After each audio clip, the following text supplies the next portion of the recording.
Falar um pouco, não dá para falar com tanta profundidade, porque o tempo também não daria, mas nós vamos falar e eu espero que a oração que o Espírito Santo quebre todas as barreiras, todo o impedimento e nos traga revelação aos nossos ouvidos e ao nosso entendimento, amém?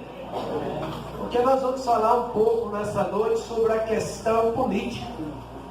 Nós não vamos falar de política, mas nós vamos falar do momento atual e muitos irmãos aqui com certeza têm recebido vídeos, têm recebido mensagens. Aqui alguns irmãos com certeza têm suas posições já bem definidas. Não é nosso intuito aqui fazer do púlpito um palanque de maneira alguma, até porque isso não convém. Mas gostaria de também elucidar pelo Espírito Santo, talvez algumas dúvidas que pairem na cabeça de alguns irmãos. Aí sim, é obrigação minha como pastor mostrar biblicamente, pelo menos, um entendimento superficial, pelo menos, sobre a questão política e o que estamos vivendo. Bom, a primeira coisa que eu quero chamar a atenção dos irmãos é que algo fora do normal, fora da linha está acontecendo. Que nós nunca vimos tantos representantes evangélicos se posicionando e pronunciando-se através das redes sociais, colocando ali sua posição quanto ao que está acontecendo, não exatamente no reino humano ou no governo, na política, mas sobre aquilo que está acontecendo de forma muito clara no mundo espiritual, porque o conflito que está acontecendo, ele já saiu do âmbito humano, ele já desceu para o âmbito espiritual, e a igreja precisa estar dentro dessas coisas. Então, assim, a primeira coisa que eu gostaria de dizer, no caso a segunda, é que política, irmãos, não pertence a Satanás. Ela não é do diabo. Ela é instituída aí por nós mesmos. Somos regidos por governos. Nós vivemos em um país democrático, que tem um presidente, que tem um parlamento, que tem, enfim, tem o Senado. E nós somos regidos por leis que são oriundas vêm desses políticos. Então só aí a gente tinha que ter o máximo de cuidado possível, porque a qualquer momento podem surgir novas leis que venham a prejudicar nossa vida. E aqui eu não falo mais somente como religioso, como pastor, mas como cidadão. Então vamos fazer uma leitura aqui do capítulo 8 de Samuel, 1 Samuel. Depois nós vamos ver, tem vários textos na Bíblia, mas eu só vou citar alguns e pontuar a questão política, né? Aqui a gente sabe, conhece a história de José, conhece a história de Daniel, conhece a história de homens que Deus escolheu e colocou lá no reino de Moisés, que esteve ali no Egito também. Nós conhecemos a história de homens que Deus usou no meio político, no meio, ali no caso, monárquico, e Deus usou para propósitos, com propósitos. Deus não faz nada sem propósito. Deus não coloca o servo dele em uma escola sem ter o propósito de ganhar alguém ali. Deus não coloca o servo, a serva dele em um trabalho secular sem um propósito espiritual firmado ali também. Porque Deus é tremendo em poder. Deus não faz nada aleatoriamente, faz nada solto. Cada planeta que o Senhor constituiu, fez e colocou, tem um propósito. Tudo, o universo todo está em harmonia.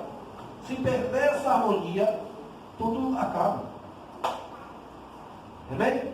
Então vamos lá. 1 Samuel 8. Nós vamos fazer uma leitura aqui. Vamos ler até o versículo de número 7. Assim, tendo Samuel envelhecido, constituiu seus filhos por juízes sobre Israel. O primogênito chamava-se Joel e o segundo Abias. e foram juízes em Berseba. Porém, seus filhos não andaram pelos caminhos dele, antes se inclinaram à avareza e aceitaram subornos e perverteram o direito. Olha aí, esses crentes aí, filhos de crente, filhos de juiz. E aí eu estou fazendo uma comparativa, né? Esses israelitas, filhos de israelitas, filhos de um juiz, o que é que eles estavam fazendo? Se corromperam, se inclinaram para a avareza, aceitaram subornos, perverteram o direito. Então os anciãos, todos de Israel, se congregaram e vieram a Samuel a Ramá e lhe disseram: vê, já estás velho, e teus filhos não andam pelos teus caminhos. Constitui-nos, pois, agora um rei sobre nós, para que nos governe, como tem todas as nações. Porém, esta palavra não agradou a Samuel, quando disseram: dá-nos um rei para que nos governe. Então Samuel orou ao Senhor. Disse o Senhor a Samuel: atende a voz do povo em tudo quanto te diz, pois não te rejeitou a ti, mas a mim, para eu não reinar sobre ele. Eu espero que os irmãos depois deem uma meditada melhor no texto de Samuel. Vocês vão ver porque os anciãos, vocês vão ver um pouco mais à frente, que não foram só os anciãos, mas também todo o restante do povo também clamou por um rei. E aí vocês vão ver porque que isso não agradou ao Senhor. E é interessante, irmão, porque se você for fazer uma pesquisa mais aprofundada, essa pesquisa vai te jogar lá para Deuteronômio 17, e aí você vai ver que lá em Deuteronômio, o Senhor... Vamos lá, Deuteronômio 17? Gente, não. Seja o que Deus quiser, não tem. O Espírito Santo não tem habilidade, sabedoria para falar muito em pouco tempo. Deuteronômio 17, versículos 14 e 15.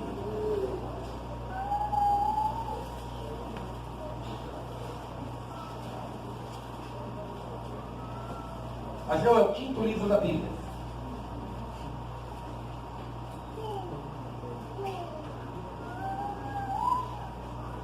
Achou aí, irmão? Versículo 14 e 15 assim: quando entrares, aqui é o Senhor que está falando, viu? Quando entrares na terra que te dá o Senhor teu Deus, e a possuires, e nela habitares, e disseres: estabelecerei sobre mim um rei, como todas as nações que se acham ao redor de mim. Estabelecerás com efeito sobre ti como rei aquele que o Senhor teu Deus escolher. Homem estranho que não seja dentre os teus irmãos, não estabelecerás sobre ti, e sim um dentre eles. Vamos prosseguir um pouco mais à frente para entender mais um pouco. Porém, este não multiplicará para si cavalos, nem fará voltar o povo ao Egito para multiplicar cavalos, pois o Senhor nos disse: nunca mais voltareis por esse caminho. Tampouco para si multiplicará mulheres, para que o seu coração não se desvie, nem multiplicará muito para si prata ou ouro. Tá certo? Também quando se assentar no trono do seu reino, escreverá para si um traslado desta lei num livro, do que está diante dos levitas sacerdotes, e o terá consigo, e nele lerá todos os dias da sua vida, para que aprenda a temer o Senhor seu Deus, a fim de guardar todas as palavras desta lei e estes estatutos para os cumprir. Observe, irmão, Deus já havia estabelecido que em Israel teria um rei. Então por que o Senhor fica entristecido quando Israel me pede um rei? Se ele já tinha entrado na terra? O Senhor não disse: ó, quando vocês entrarem na terra para possuir, a terra que eu estou dando a vocês, então, quando vocês quiserem um rei, com todas as operações, o Senhor sabe de tudo, né? Ele sabe o que vai acontecer. Observe que o pedido deles a Samuel é darmos um rei como todas as outras nações têm, para reinar sobre nós. Você já está velho? Seus filhos não estão andando no seu caminho? De fato, os filhos de Samuel, Samuel não foi um Eli da vida, não. Samuel não foi um pai banana, não. Pelo menos a Bíblia não dá nenhuma resposta para a gente entender dessa forma. Mas havia motivos. O filho de Samuel estava dando errado, Samuel estava velho. Se você observar, Deus institui juízes. E toda vez que Israel tinha um juiz julgando sobre o povo, Israel ia velho. Quando o juiz morria, Israel padecia, desviava-se. O Senhor levantava um outro juiz, Israel ia bem de novo. Quando esse juiz morria, Israel desviava. Israel vivia na dependência de um homem sobre eles, guiando-os. Mas quem guiava esse homem? Quem guiava Samuel? Quem guiou Moisés para guiar o povo? A quem Moisés recorreu na hora de passar o Mar Vermelho? A quem Moisés recorria quando havia problemas em Israel? Quem de fato reinava? Era o Senhor. E Israel até ali não tinha aprendido a depender de Deus como rei. Não tinha entendido, não tinha aceitado ainda no seu coração Israel como rei. Mas enquanto os irmãos que têm um problema com a questão política por causa do desmame que está aí. Os filhos de Samuel estão se corrompendo. Pastor, mas alguns crentes que estão lá, a gente tem notícia aí que deu mau testemunho, sim. E por causa disso, um princípio eterno de Deus pode ser quebrado? Abra sua Bíblia lá em 1 Timóteo, primeira carta de Paulo. Observe Paulo escrevendo a Timóteo. Você sabia que Paulo teve problema com liderança política? Teve problema com o governador, problema com o rei. Você sabia disso? Sabia que ele foi preso até injustamente? Você sabia disso? Depois queriam soltar ele na surdina, ele disse: não, vocês me prenderam, feriram o meu direito de cidadão romano. Agora vocês vão até me soltar de madrugada? Não, vocês vão ter que vir aqui se reprovar. Direito de cidadão romano, não era de cidadão do céu que ele estava cobrando. Aí depois você quer cobrar direito de matricular seu filho, direito de ser atendido na cidade. Se você acha que a política do diabo não quer se envolver, como é que você quer cobrar alguma coisa depois? 1 Timóteo 2, versículo 1 e 2. Primeira carta de Paulo a Timóteo, capítulo 2, versículo 1 e 2. Antes de tudo, pois, exorto que se use a prática de súplicas, orações, intercessões, ações de graça, em favor de todos os homens. Em favor de quem mais? Em todos os homens, já está todo mundo empolgado. Não é o Senhor quis detalhar.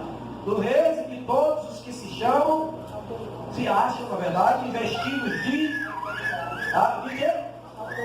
Autoridade, irmão. Não tem a ver de falar, não. Para que vivamos vida tranquila e mansa, com toda piedade e respeito. Isso é aceitável e bom aos olhos do Senhor, se você conseguir ler isso. Então, pastor, basta a gente orar. Basta a gente orar e Deus é quem resolve. Não no nosso sistema democrático. Você deve orar. Mas quem coloca e tira a gente de lá, sou eu e você. Não, eu não votei em ninguém, eu me abstive. Eu votei nulo.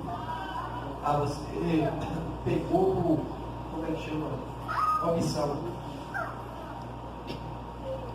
Sem entender às vezes que o teu voto nulo foi para a legenda exatamente daquele partido que você não queria.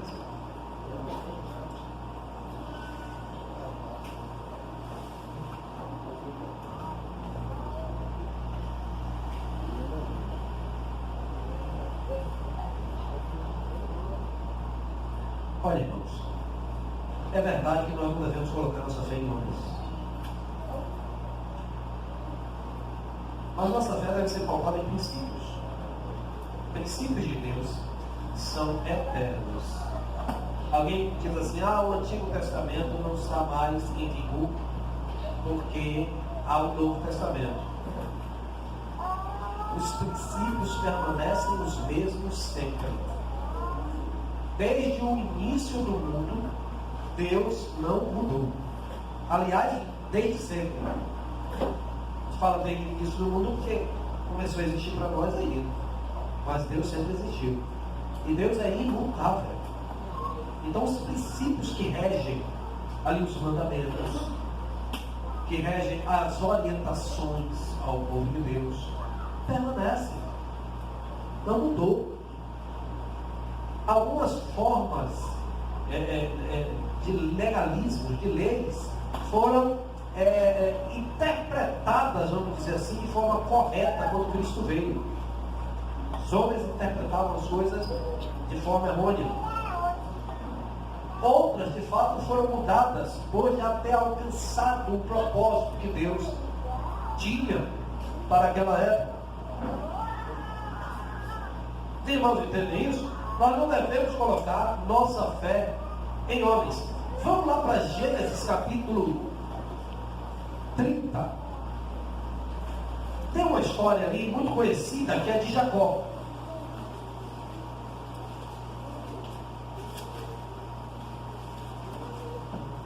Às vezes, irmãos, Deus está operando na nossa vida e a gente não entende. Não está muito atento. Atribui aquilo que está acontecendo na nossa vida à nossa posição, nosso poder, nossa força, nosso conhecimento, nossa habilidade, nossa capacidade de fazer alguma coisa. É interessante que Deus quer que a gente faça, mas no fundo quem faz é Ele. Ele quer que a gente esteja ali como vaso, na mão do oleiro. O oleiro é quem tem que manipular o vaso, e não o contrário. O vaso não pode dizer ao oleiro como é que quer que seja feito. O oleiro é que tem que determinar o vaso. E às vezes, irmãos, por causa da nossa rebeldia, a gente quer mandar no Senhor. A gente quer que as coisas aconteçam como nós queremos e no tempo que nós queremos. Então, vai lá, Jacó, aqui o negócio é muito grande, então, eu não vou ler tudo, né? Porque seria capítulo 30 e 31. Em suma, você sabe que Jacó foi, né, a Padarã, ele foi lá com propósito de fugir do seu irmão e arrumar uma esposa da sua parentela, né, casar com alguém lá. Ele encontra o tio dele, Labão, e aí você sabe que Labão enganou Jacó. E Jacó trabalhou 7 anos por Raquel, mas recebeu Lia. Trabalhou mais 7 anos agora por Raquel. 14 anos depois, Jacó está querendo cair fora, voltar. E o Labão acerta com ele, trabalha mais um pouco. Labão viu que as coisas estavam prosperando, né? O Jacó lá trabalha mais um pouco. Aí quis começar seu salário. E aí Jacó vai dizendo, e Labão vai mudando o salário de Jacó, vai tentando enganar mais e mais Jacó, até que chega um momento que Jacó fecha um acerto com Labão de os animais que nascerem malhados, né, listrados, salpicados e tal, e foi ali, esses serão meus e os outros serão seus. Então Jacó, né, deixa eu ver aqui se a gente, a partir do versículo 37 do capítulo 30, diz assim, tomou então Jacó varas verdes de álamo, de aveleira e de plátano, e lhes removeu a casca em riscas abertas, deixando aparecer a brancura das varas, as quais assim escorchadas, pôs ele em frente do rebanho, nos canais de água e nos bebedouros, aonde o rebanho viu para se desententar-se, e conceberam quando viam a beber. E concebia o rebanho diante das áreas, as ovelhas davam crias listadas, salpicadas e malhadas. Então separou Jacó os cordeiros e virou o rebanho para o lado dos listados e dos pretos, nos rebanhos de Labão. Enfim, Jacó ia fazendo essa estratégia, pegava a vara e saía cortando, saltitando, né, fazendo nela tiras, e colocava lá de frente o rebanho, e o rebanho, quando era um rebanho forte, aí Jacó ia lá botando as varas. E aí os filhos desse rebanho mais robusto eram de Jacó. Quando vinha um rebanho fraquinho para ter filho, Jacó ia lá e tirava as varas. Mas é um negócio, irmãos, que assim, eu não sei quanto tempo levou para Jacó entender depois, que não era aquele esforço que ele estava fazendo que estava causando esse tipo de resultado. Não era ele descascar as varas ou coisa parecida, não. Observa aqui comigo, lá no capítulo 31.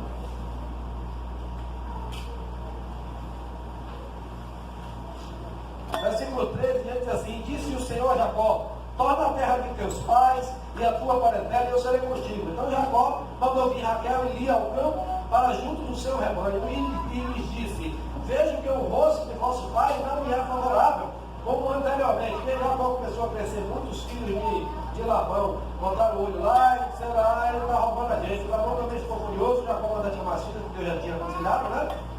E aí ele dizendo que o rosto de teu pai não me é favorável como anteriormente, porém o Deus de meu pai tem estado comigo.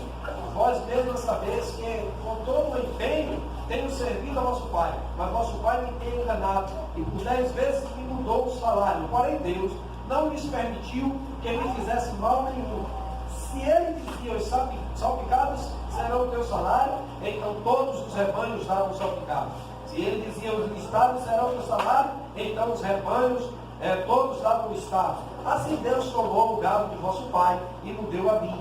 Pois chegado o tempo em que o rebanho concebia, levantei os olhos e vi em sonhos que os machos que concebiam as ovelhas eram listados, salpicados e malhados. Observa aqui agora. E o anjo de Deus me disse em sonho: Jacó. Eu respondi: eis-me aqui. Ele continuou: levanta agora os olhos e vê que todos os machos que cobrem o rebanho são listados, salpicados e malhados, porque vejo tudo que Labão te está fazendo. Era Deus que estava fazendo o rebanho nascer daquela forma, porque Deus tinha visto o que Labão estava fazendo a Jacó. Você está pensando que Deus não está vendo o que está acontecendo com você, comigo, conosco? Irmãos, Deus está se movendo na terra. Há um tempo sim para chegar uma grande perseguição. Há um tempo sim de um sofrimento que é profético. Mas os servos de Deus na terra não podem permitir o adiantamento disso aí. Não há necessidade de passarmos por essa grande tribulação sem que ela haja chegado. Ah, pastor, mas não chegou. Mas só chegou no Brasil e na África.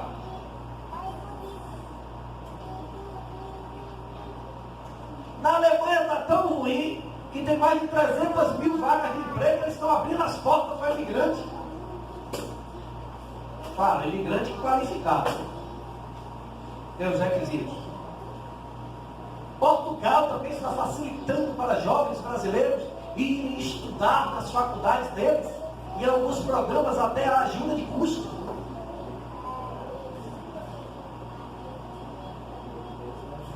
Então, irmãos, quando a grande perseguição chegar à igreja, de fato, será no mundo inteiro.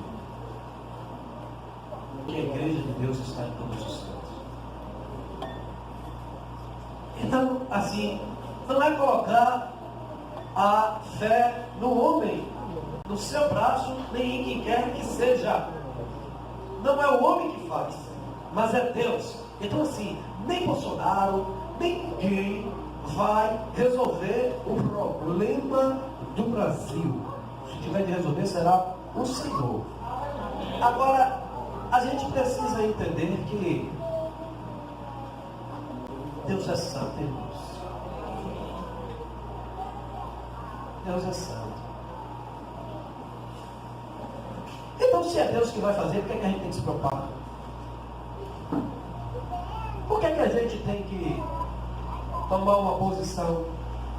Por que a gente tem que entrar nesse problema aí? Se é Deus que vai fazer. Os irmãos não concordam com isso, não? Hein? Mas vocês lembram de Esther? Vamos lá para o livro dela. Esther.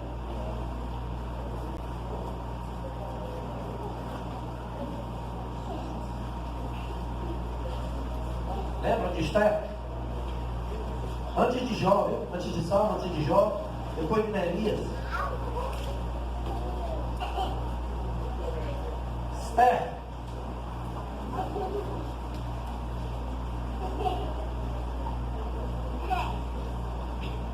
Tem detalhes importantes aqui que nos fazem refletir sobre o posicionamento da igreja nessa terra, no nosso Brasil, na situação que estamos enfrentando, atual.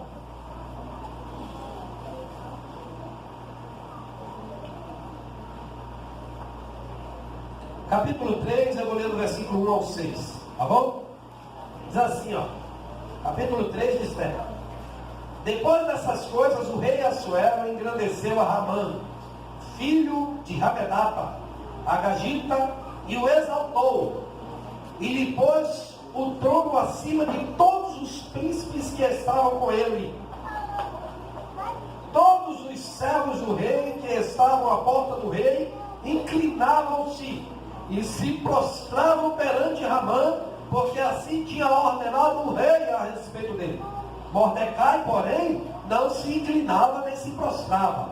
Então os servos do rei que estavam à porta do rei disseram a Mordecai: por que transgrides as ordens do rei?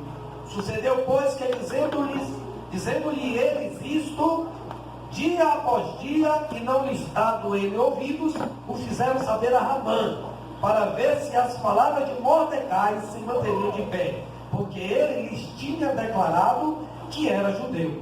Vendo, pois, Ramã que Mordecai não se inclinava, nem se prostrava diante deles, encheu-se de furor. Porém, teve como pouco nos seus propósitos o atentar apenas contra Mordecai, porque lhe haviam declarado de que povo era Mordecai. Por isso, procurou Ramã destruir todos os judeus, povo de Mordecai, que havia em todo o reino de Assuero. Veja agora o versículo 9. Vê o capítulo 3. Mordecai está lá diante do rei, está convencendo o rei, tem acesso. Depois do rei, ele agora é a autoridade máxima. Diz assim: se bem parecer ao rei, decrete-se que sejam mortos, e nas próprias mãos dos que executarem a obra, eu pesarei 10.000 talentos de prata, para que entrem nos tesouros do rei. Então o rei tirou da mão o seu anel, deu a Ramã, filho de Rabedata, Gagita, adversário dos judeus, e lhe disse: essa prata seja tua, como também esse povo, para fazer dele o que melhor for do teu agrado. Nós temos aqui um homem ímpio, que recebe o poder e que se enfurece com um representante judeu, porque se posicionou: se não me dobro diante de homem nenhum, porque só ao Senhor eu devo me dobrar. A ideia é essa aqui, de adoração, de idolatria, de obediência à lei de Deus. E por causa desse homem Mordecai, agora todo Israel está ameaçado. Não se engane não, igreja.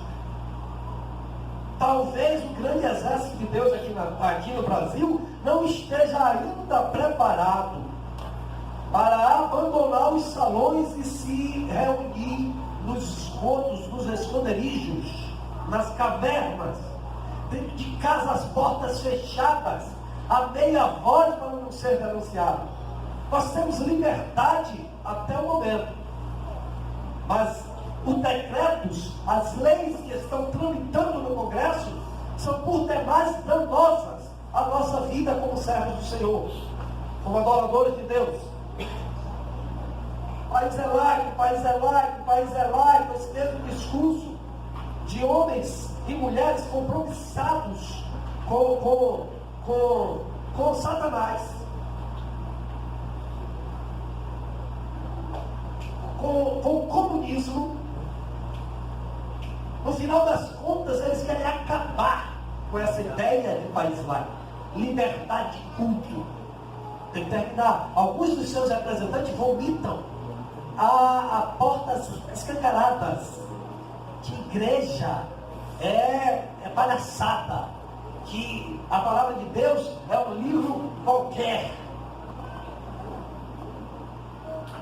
E nós estamos aí como quem não é com a gente. Não nos afeta. Vocês e eu sabemos muito bem por que é que nossas crianças não já estão sendo doutrinadas nas escolas. Porque alguém se levantou contra. Alguns se levantaram contra. Porque senão já estava acontecendo já. Não é possível que a gente não tenha acesso de que em 16 anos o Brasil piorou demais. Porque agora eu posso comprar um carro e não aguenta pagar até o final. Porque agora tem televisão, tem não sei o quê, mas seus filhos estão perdidos da droga. Mas a prostituição está dentro da televisão da sua casa. Mas às 5h30 da tarde tem adolescentes se beijando homem com homem.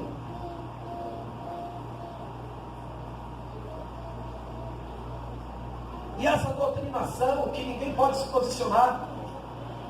O líder da Universal se posicionou, no outro dia tinha vários radicais na frente do templo de Salomão, lá em São Paulo, mulheres nuas da cintura para cima, homens homossexuais de tanguinha, com faixas, tirando fotos. Vai o crente fazer isso na Rua Augusta, lá em São Paulo. Vai um grupo de crente botar lá uma faixa dizendo Deus abomina o homossexualismo na Rua Augusta, para ver se no outro dia a igreja não é taxada de homofobia. Nós não podemos ficar inertes, irmãos. Não podemos ficar parados. Observe o que iria acontecer com Israel, com um ímpio, um endemoniado, com o poder nas mãos. E aí a gente precisa entender que o partido político não faz por uma pessoa só. Aliás, o presidente no Brasil há muitos e muitos anos não se faz sem uma aliança política grande com vários partidos para obter tempo na televisão para enganar a mim e a você com falsas propagandas. Você não prestou atenção não que toda eleição esse pessoal vai resolver os problemas do Brasil? São 4 mandatos do PT. São 16 anos que vão consertar o Brasil. E agora vão consertar de novo. Escola para todos. Vai fazer uma prova para ver se tu entra numa escola, numa faculdade lá de fora, vai? Ver se você é aprovado. Vai ver como é que estão os médicos que se formaram de 8 anos para cá. Vai ver. Vai fazer uma hérnia acima do umbigo, abre o Luiz embaixo do umbigo e faz onde não tem a hérnia e larga ele com hérnia. Olha o seu irmão Luiz, sim, vai ter que operar de novo. Agora o vizinho lá da rua fez uma cirurgia, botou o dreno entupiu, o médico disse, a cirurgia está ótima, já está liberado, agora não está saindo mais nada. Tirou o dreno, mandou o menino para casa, não morreu, estava na mão de Deus. Por dias morrendo de dor, se dormir, morrendo de dor, ia lá, o médico olhava e dizia, não, está ótimo, está ótimo. Chegou a hora que ele disse, doutor, vou morrer aqui. Aí a tia deu uma louca, que tem que dar uma louca dentro do hospital, aí foram fazer o exame do menino, estava cheio de secreção. Aí está lá internado até hoje. E a gente acha que está maravilha. Pergunta os meninos que distribuem alimento aí na noite, passam lá daqui da igreja, pergunta eles quando eles passam lá na frente do hospital Irmã Dulce. Você sabe por que está bom? Porque não é minha mãe nem a sua. A minha nem poderia estar, porque já está bom. Mas se estivesse viva, nem a minha nem a sua que está lá na fila de madrugada.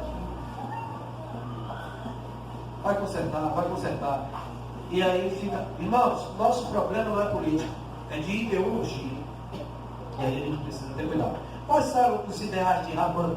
Ramã não pode governar. Ramã não pode governar. Se tiver de governar, não pode governar com o meu e o seu voto. Que você é conivente e você está colaborando com o pecado.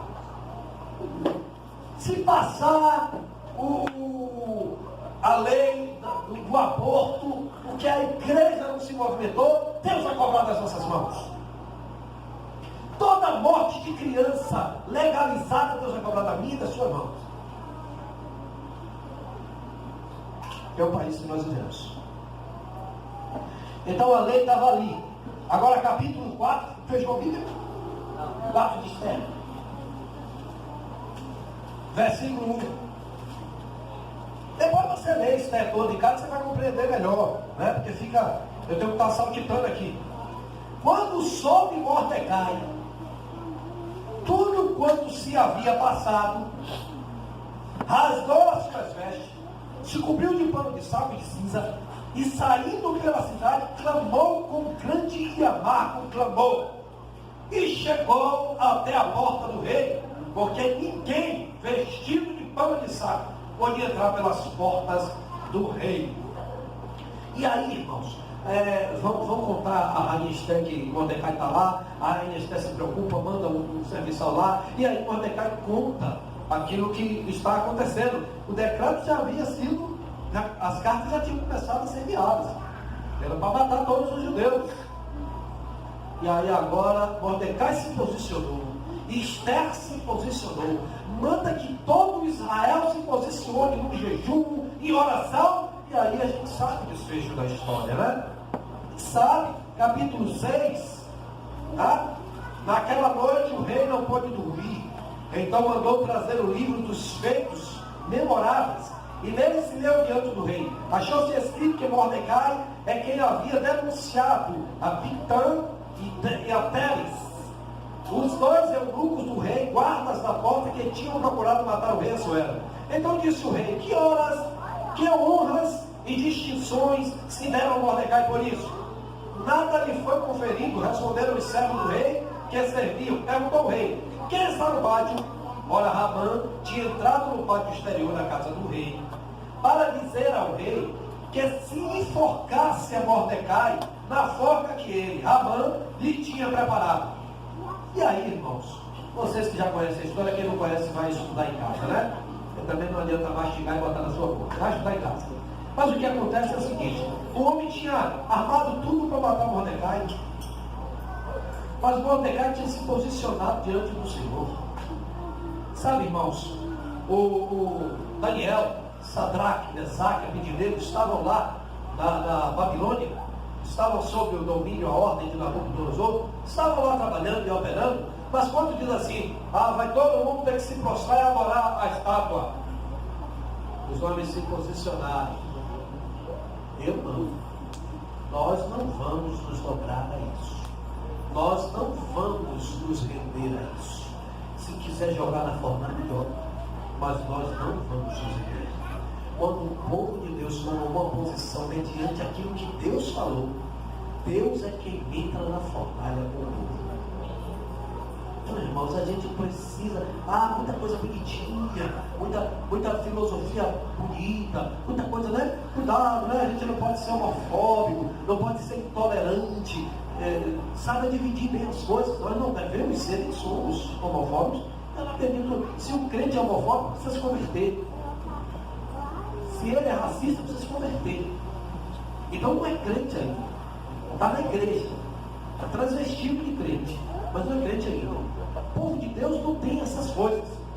O povo de Deus carrega o Espírito Santo dentro de si, e o Espírito Santo de Deus é amor. Agora, por causa desse discurso bonitinho e tal, eu não vou me envolver. Aí eu vou dizer assim: eu vou voltar e dar ciolo. Mas ciolo não tem nem 1%. Então você está disfarçando o voto em branco, né? Está disfarçando.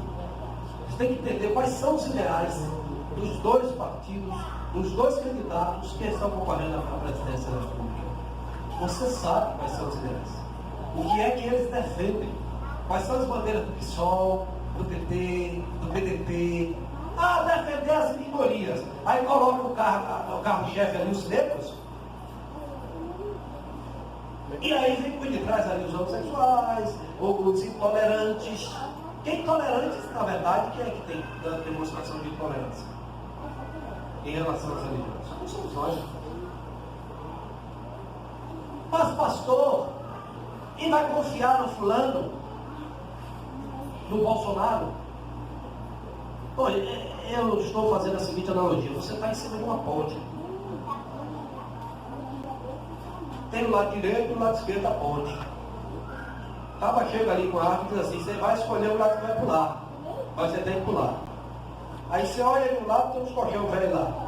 Você olha do outro lado, não tem nada, só pedra. Aí você diz assim, eu posso morrer pulando aqui no colchão. Mas do lado de lá eu já sei que vou morrer. Então nós estamos da seguinte forma. Se jogar no lado do colchão. Irmão. E você sabe que do outro lado levanta-se uma bandeira que é totalmente satânica. Então a política, irmãos, é algo que o Senhor usa. É Ele quem levanta, é Ele quem destrói. Mas no país democrático Ele usa seus servos para influenciar, para fazer diferença, para orar sim.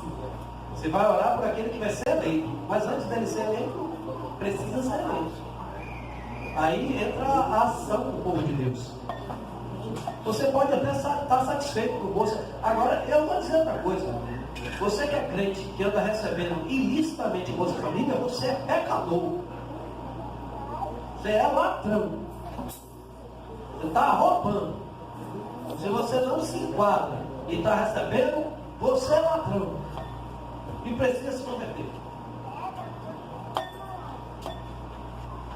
Porque é muito bonito a gente criticar. Ah, o país é de corrupto. Você que passa na frente da fila, que encontrou o irmão lá na frente, você também é corrupto.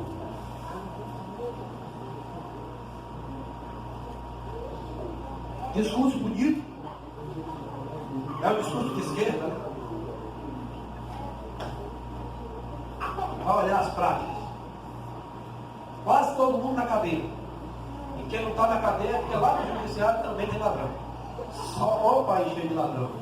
Não tem cadeia aqui dentro. Tem que pedir cadeia emprestada em outros países. Então, irmão, em nome de Jesus Cristo, ore. Rapaz, mais apressado. Eu sei que não é para ser orado. Ore ao Senhor, para que o Senhor te dê direção, discernimento. Agora, Deus não nos deu espírito de covardia, não, viu? E tem outra coisa. Preste atenção nesses deputados aí que vocês vão eleger. Preste atenção. Porque vota de qualquer forma por um saco de feijão, um saco de comida, um negócio. Bem, não. Eu vi o irmão dizer assim, ele arruma um emprego para mim, eu voto para ele. Aí toma vergonha na cara, irmão. Não é corrupto também. Arrumou um emprego para meu filho, eu voto nele. É por isso. Aí você vai falar do Brasil. No final das contas, somos todos brasileiros. E a gente possa ser certo. Embaixador do rei antes de ser. Vamos ficar de pé, vamos orar.